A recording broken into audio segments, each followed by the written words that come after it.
북한 이탈 주민이 경제를 움직이는 사업가가 되었습니다. 북한 이탈 주민이 나눔을 실천하는 한의사가 되었습니다. 탈북 청소년이 꿈을 향해 도전하는 축구 선수가 되었습니다. 우리가 마음을 열면 그들이 행복해지고 그들이 대한민국을 행복하게 만듭니다. 하는 교회가 17곳에 이른다고 하는데요. 한 교단 내 여러 교회들이 힘을 모아서 탈북민들을 위한 교회터를 마련해준 사례가 있어 소개합니다. 이인창 기자의 보도입니다. 서울 양천구에 위치한 한 상가 건물 4층에 자리한 세터교회. 흔히 볼 수 있는 도시 속 소형 교회지만 이 교회만이 가진 특별함이 있습니다. 바로 대다수 교회인들이 탈북민이라는 점. 게다가 교회를 담임하고 있는 강철호 목사 역시 탈북민 출신으로 감리교 1호 탈북 목회자라는 이력을 가지고 있습니다. 그동안 세터교회는 문화, 경제, 사회적 차이로 어려움을 겪는 탈북민들의 적응을 돕고 복음을 전파하는 데 탈북민 교회가 가장 효과적일 수 있다는 가능성을 제시해왔습니다. 그들에게 제일 유익한 정보를 주는 것이 먼저 온 탈북민들이거든요. 그리고 또 실패하는 사람들이 그 실패의 경험을 들려줄 수 있는 것도 탈북민들이란 말입니다. 그래서 탈북민 교회, 탈북민 단체는 꼭 필요하다고 생각합니다. 지난 2004년 개척된 세터교회에 매월 200만 원에 달하는 월세는 적지 않은 재정적 부담이었습니다. 정착이 시급한 교인들에게 많은 헌금을 기대하기도 어려운 상황. 하지만 16일 세터교회는 이 건물 4층을 매입하고 예배당 봉헌 예배를 드릴 수 있었습니다. 어떻게 이런 일이 가능했을까?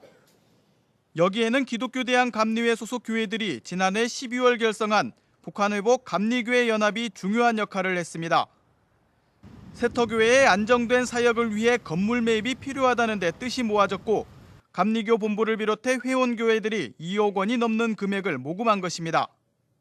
더욱이 건물주가 시세 4억 5천만 원 이상의 매물을 선교를 위해 3억 원에 기꺼이 내놓았고 여기에 11조에 해당하는 3천만 원까지 헌금한 것입니다. 결국 세터교회가 가진 보증금과 후원금 중 1억 7천만 원이 모여 매입을 완료했습니다. 때를 기다렸다는 듯이 이 모임을 영적으로 기도의 운동을 뜨겁게 해주셨고 그리고 모금도 잘 되게 해주셨고 그래서 마침내 오늘 세터교회 봉헌 예배까지 드리게 되었습니다.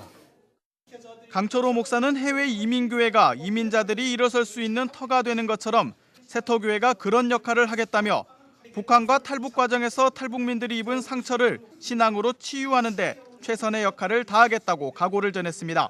북한에서 받은 상처, 탈북에 오면서 중국에서 받은 상처, 이 상처들이 많이 있습니다. 그런데 그 상처는 사회의 어떤 교육을 가지고는 치유할 수 없습니다. 신앙만이 그들의 상처를 치유할 수 있다고 생각합니다. 이날 예배에는 감리교 김기택 임시감독회장이 참석해 말씀을 전했습니다. 김 임시감독회장은 편견 속에서도 세터교회는 선한 사마리아인처럼 탈북민들과 함께했다며 앞으로도 생명을 걸고 탈북민들의 생명을 살리는 세터교회가 되달라고 당부했습니다.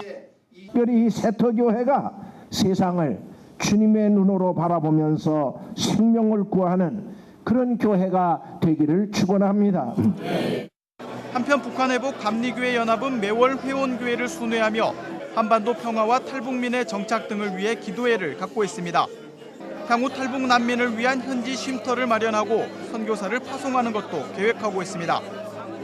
현재 남한 내 북한 이탈 주민은 2만 5천여 명에 달하고 있어 이들에 대한 지원과 선교가 교회의 과제로 중요성을 더하고 있습니다. 이러한 가운데 감리교단의 여러 교회들이 힘을 모아 탈북민을 위한 교회로 세워준 세터교회 사례가 귀감이 되고 있습니다. C채널 뉴스 이인창입니다. 북한 이탈 주민이 경제를 움직이는 사업가가 되었습니다. 북한 이탈 주민이 나눔을 실천하는 한의사가 되었습니다. 탈북 청소년이 꿈을 향해 도전하는 축구 선수가 되었습니다. 우리가 마음을 열면 그들이 행복해지고 그들이 대한민국을 행복하게 만듭니다.